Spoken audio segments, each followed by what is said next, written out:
নমস্কার বন্ধুরা, আজকে আমি তালের বড়া কিভাবে করতে হয় সেটা দেখাবো।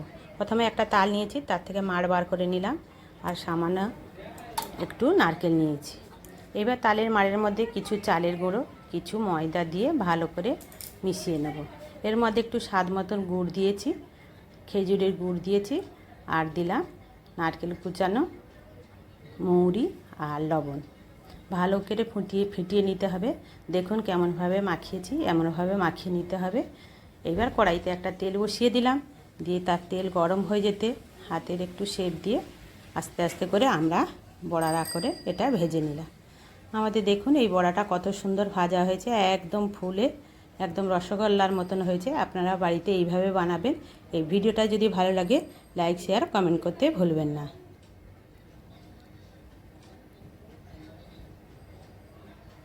দেখুন কত সুন্দর হয়েছে।